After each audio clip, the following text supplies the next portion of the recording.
سے ہے سارے مہینوں سے نرالا شان رمضان۔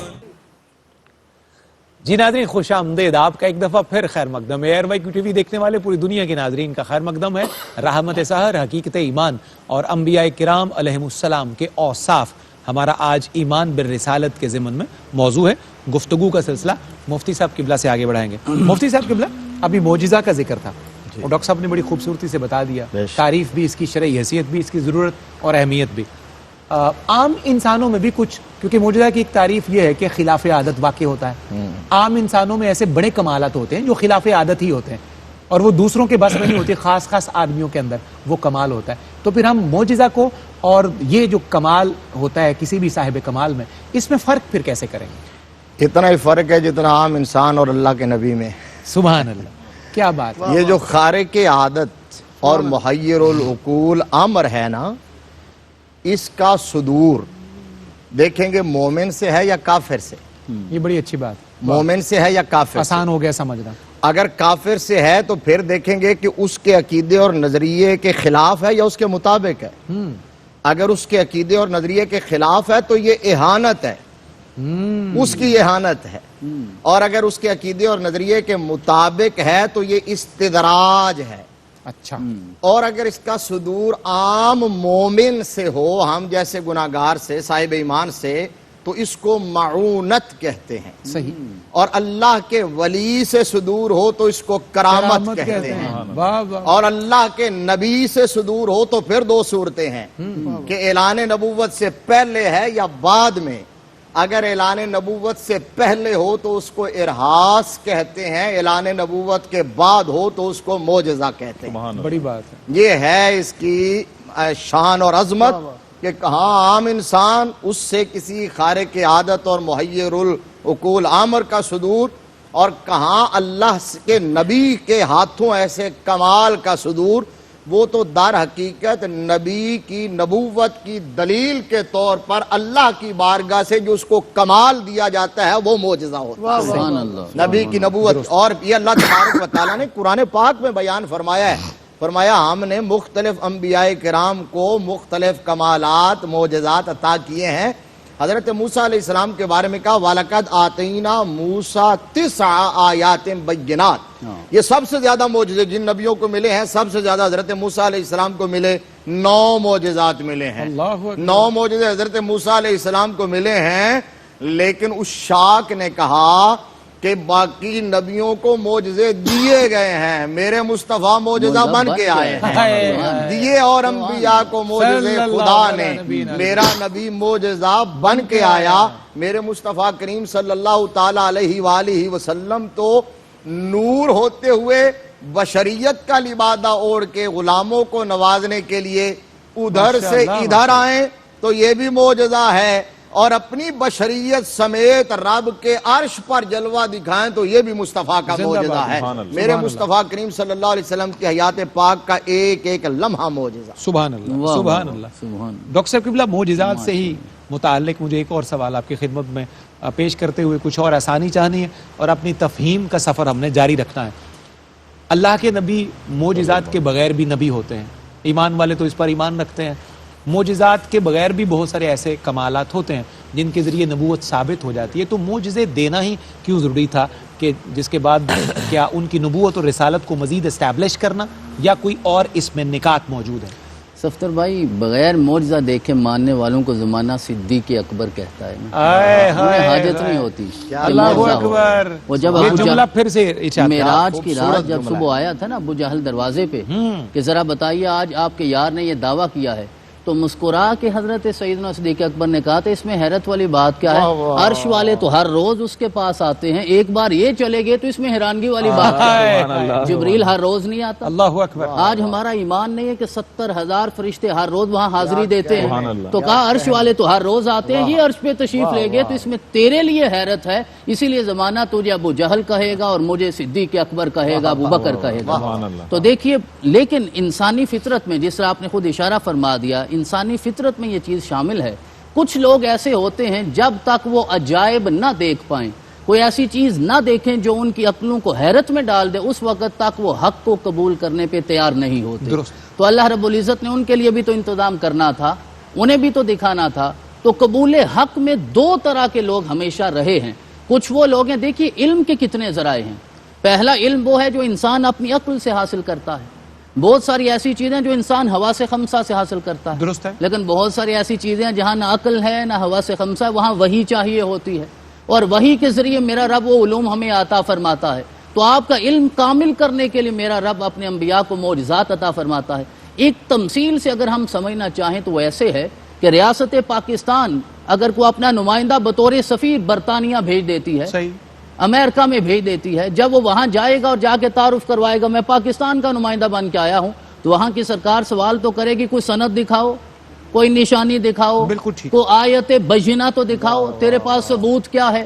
اور جب وہ اپنی سند دکھائے گا جو حضرت صدر پاکستان عطا فرمائیں گے، پھر وہ اسے تسلیم کر لیں گے۔ بالکل اور ٹھیک۔ پاکستان کے سفیر کو تسلیم کرنے کا مطلب یہ ہے کہ وہ ریاست کو تسلیم کر لیں گے، اور اگر وہ سفیر کو تسلیم نہیں کریں گے تو ریاست کا انکار ہو جائے گا۔ اسی طرح جب اللہ کا نبی آتا ہے اور اعلان کرتا ہے کہ میں تمہاری طرف اللہ کا پیغمبر بن کے آیا ہوں، رسول بن کے آیا ہوں، تو پھر یہ فطری بات ہے کہ سوال ہوگا کوئی معجزہ دکھائیے، کوئی نشانی دکھائیے، کوئی ایسا کام کیجئے جو ہماری عقل تسلیم نہ کرتی ہو۔ تو پھر میرے پیغمبر وہ معجزہ دکھائیں گے، اور میرا رب فرمائے گا وَمَا رَمَيْتَ اِذْ رَمَيْتَ وَلَٰكِنَّ اللَّهَ رَمَىٰ، یہ میں نے آپ سے صدور کروایا ہے، حقیقی طور پہ طاقت یہ تیرے خدا کی ہے۔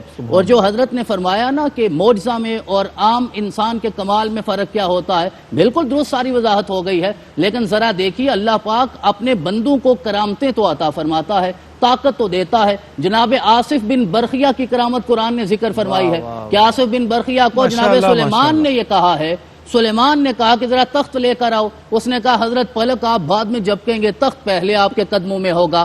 اگر حضرت سلیمان کے ولی کی اتنی طاقت ہو سکتی ہے تو پھر میرے مصطفیٰ کے علی کی کتنی طاقت ہوگی۔ وہ جب ایک طرف سواری کرتے ہوں گے، قرآن کا آغاز کرتے ہیں، دوسری طرف بعد میں جاتے ہیں قرآن کا ختم پہلے مکمل کر لیتے ہیں، تو اللہ کریم یہ طاقت عطا فرماتا ہے۔ تو حضرت سلیمان علیہ السلام کے ذریعے وہ کرامتیں منتقل ہوئی ہیں، وہ معجزے کا فیض ہوتا ہے جو اولیاء تک پہنچتا ہے، کیونکہ اللہ نے ساری ہواؤں کو مسخر کر دیا تھا حضرت سلیمان کے لیے، ہوا مسخر ہو گئی اور ولی تخت لے آتا ہے۔ آج بھی ہوائیں مسخر ہیں، آپ یہاں داتا کی نگری میں بیٹھ کے درود پڑھیں گے تو میرا رسول وہاں سنے گا، لیکن پڑھنے والا تو ہو، میرا رب یہ ساری طاقتیں عطا فرمائے۔ زندہ باد ڈاکٹر صاحب، آپ نے آیت پڑھی قرآن پاک کی وَمَا رَمَيْتَ اِذْ رَمَيْتَ، تو اسی کے برکت سے مفتی صاحب قبلہ شہباز بھائی، ابجد اور اعداد برابر نکلے ہیں، گنتی اور الف بے جیم، ابجد اور اعداد برابر نکلے ہیں، بہتر کے معیار 72 نکلے ہیں۔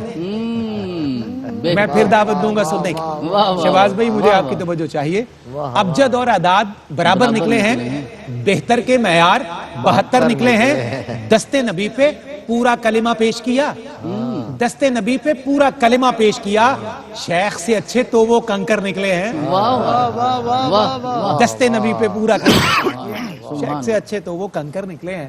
شہباز بھائی بسم اللہ شامل کیجئے، کیفیات کو ہمیں بڑھانا ہے ذکر مصطفیٰ کریم علیہ السلام کے ذریعے۔ دل کر رہا جیسے سحری یہاں ہو وہاں مدینے بھی ہو، کلام ایسا آ گیا ہے۔ آمین اللہم آمین۔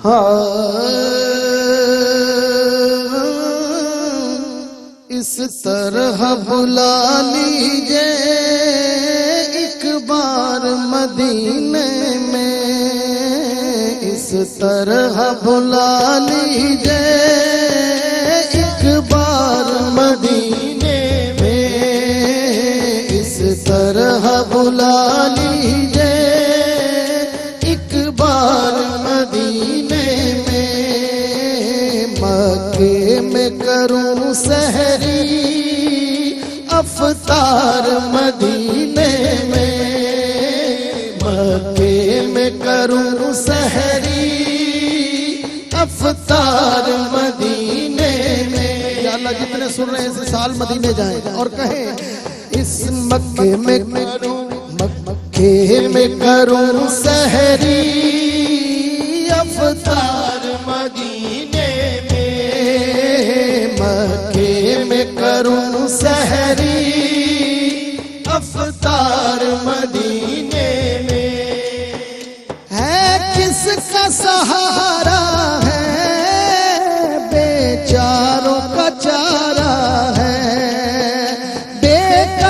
کا سہارا ہے، بیچاروں کا چارہ ہے، میرا مدینے والا سونا مدینے والا آقا بے کس کا سہارا ہے، بیچاروں کا چارہ ہے، دکھیاروں کا رہتا ہے غم خار مدینے میں، دکھیاروں کا رہتا ہے غم خار مدینے میں، یہ دل کی تمنا ہے پہنچوں در اقدس پر، یہ دل کی تمنا ہے پہنچوں در اقدس پر، لاچار کو بلوائے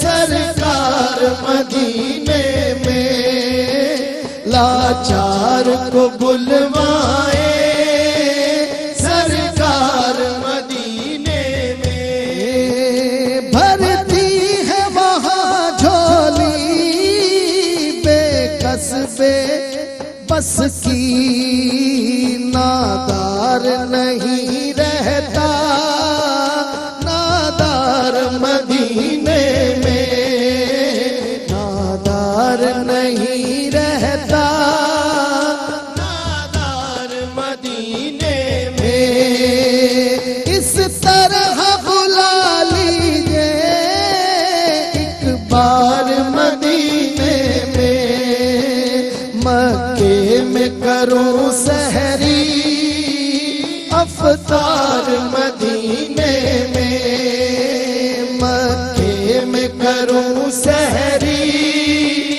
افطار مدینے میں، اے صوفی خلیل کے دل جا کے میں بھی دیکھوں گا، اے صوفی خلیل کے دل جا کے میں بھی دیکھوں گا، حسنین کے نانے کا دربار مدینے میں، حسنین کے نانے کا دربار مدینے میں، مکے میں کروں سحری افطار مدینے میں، افطار مدینے اللہم آمین